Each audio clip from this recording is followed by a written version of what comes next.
गीताचार्य भगवान श्री कृष्ण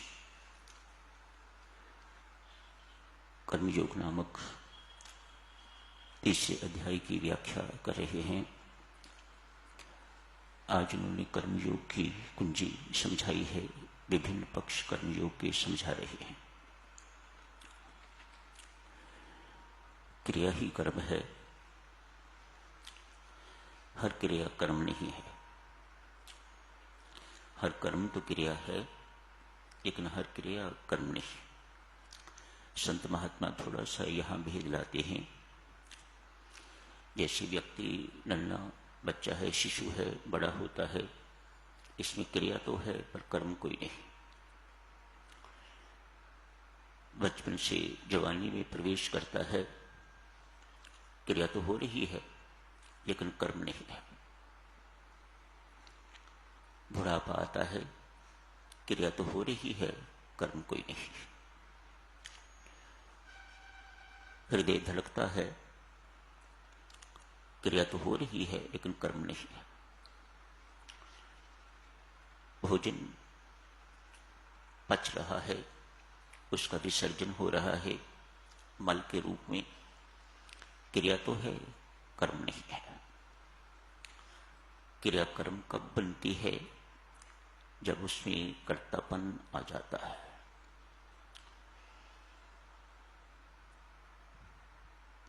बाल अवस्था से जवानी में प्रवेश करने में कर्तापन का कोई स्थान नहीं है। क्रिया हो रही है, कर्म नहीं। कर्म उसे ही कहा जाता है जहां क्रिया के साथ कर्तापन जुड़ जाता है, कर्तृत्व जुड़ जाता है, डूअरशिप जिसमें जुड़ जाती है उसे कर्म कहा जाता है। यही कर्म बंधन का कारण बन जाता है। इसे निर्बंध करना ही कर्मयोग है। जहां कर्तापन होगा, जहां कर्म के साथ ये होगा, मैंने ये कर दिया, मैं ये करवा रहा हूं, इत्यादि इत्यादि, जहां आपने देवियों सज्जनों अपने कर्तापन की स्टैंप लगा दी, आपके मुख से निकल गया मैं, बस वही कर्म बंधन का कारण बन जाएगा।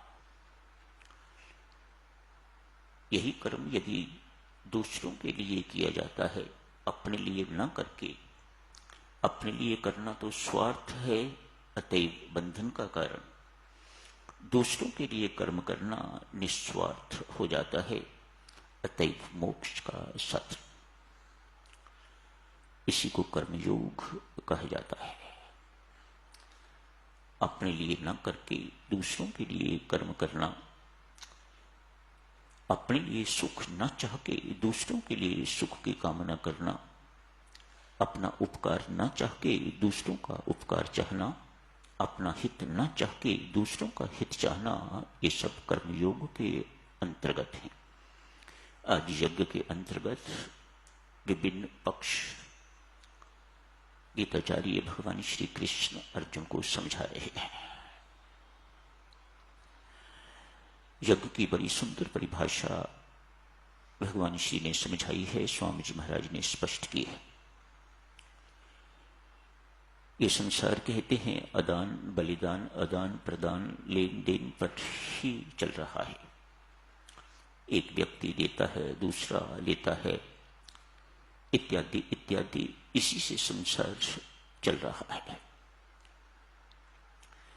जहां परस्पर सहयोग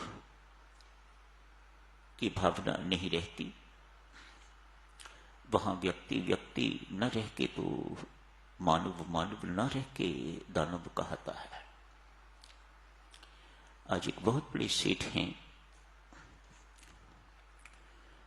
वे अक्सर विद्वानों को, मानवों को और देवताओं को निमंत्रण देता है, भोजन करवाता है। जहां मानव साधकजनों भोजन के लिए बुलाए जाते हैं, सेवा भाव से जहां भोजन करवाया जाता है, देवताओं को न भी बुलाया जाए तो भी वे वहां पधारते हैं। सो यूं समझिएगा कि मानव और देवता तो हमेशा भोजन के लिए आते ही हैं, बुलाए ही जाते हैं, लेकिन दानव को कभी नहीं बुलाया जाता। आज इस सेठ ने, जो बहुत परोपकारी माना जाता है, कर्मयोगी कहिए, कर्मयोगी माना जाता है, इसने आज मानव, दानव एवं देव तीनों को बुलाया है। आप मेरे घर भोजन के लिए पधारिएगा। भव्य आयोजन किया हुआ है, खूब प्रबंध किया हुआ है। राक्षसों ने कहा, आप लोग संसारी कैसे हो? हम किस चीज में कमी हैं? हमारे अंदर किसी प्रकार की कोई कमी नहीं। बलवान हैं हम, शायद मानवों से भी ज्यादा और देवताओं से भी ज्यादा। कई बार हमने देवताओं को हराया। ज्ञान की भी हमारे पास कमी नहीं। जब हम प्रजापति के पास गए थे तो हम तीनों इकट्ठे गए थे, मानव, दानव एवं देव। और प्रजापति ने हम तीनों को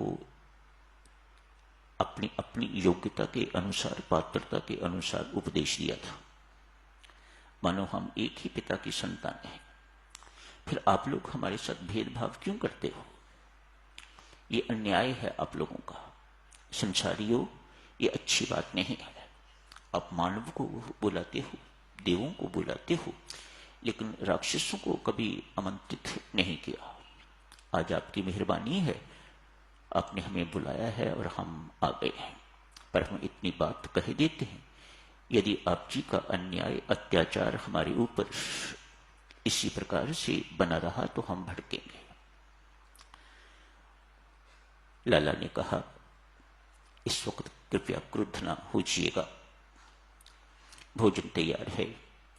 आज सबसे पहले आप भोजन कीजिएगा, ताकि आपकी ये शिकायत दूर हो। अव्वल तो हमें बुलाया ही नहीं जाता। यदि हमें बुलाया जाता है तो हमें पहले भोजन कभी नहीं करवाया जाता।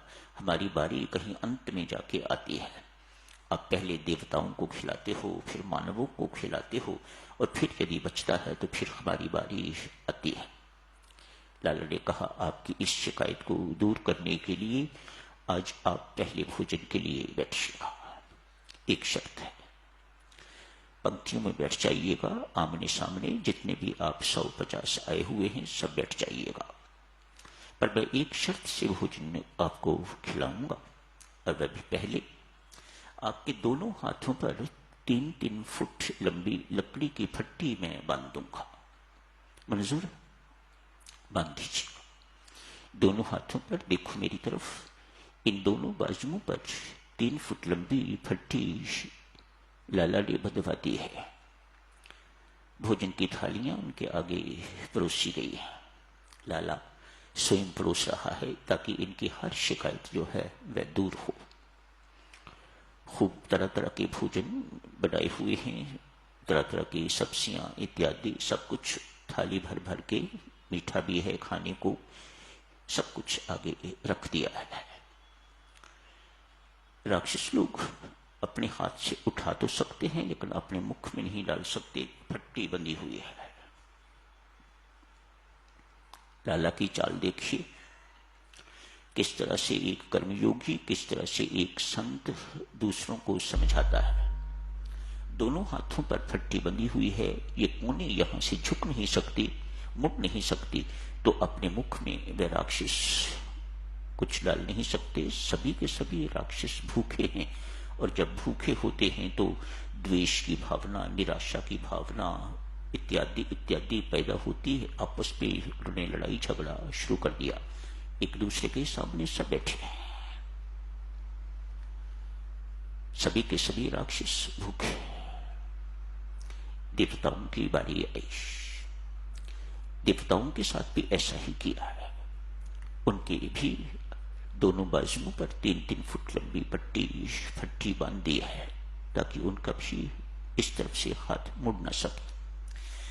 लेकिन मानव कहिए, दानव कहिए, दिव्यता कशी है।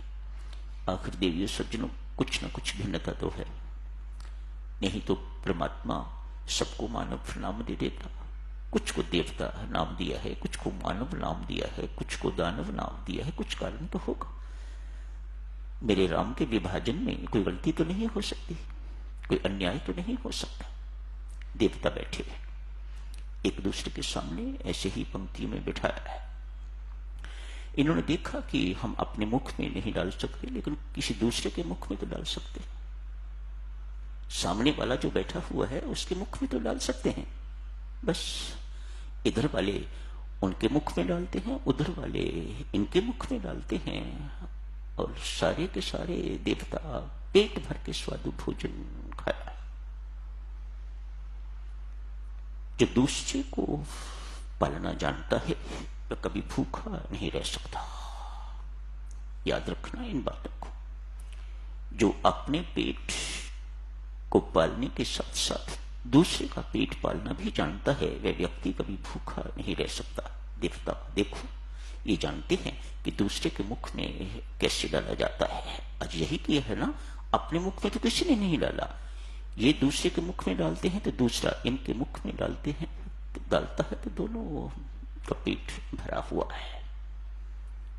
जो मानव दूसरे के मुख में डालना नहीं जानता, उसे ही दानव कहा जाता है, दानव बन जाता है।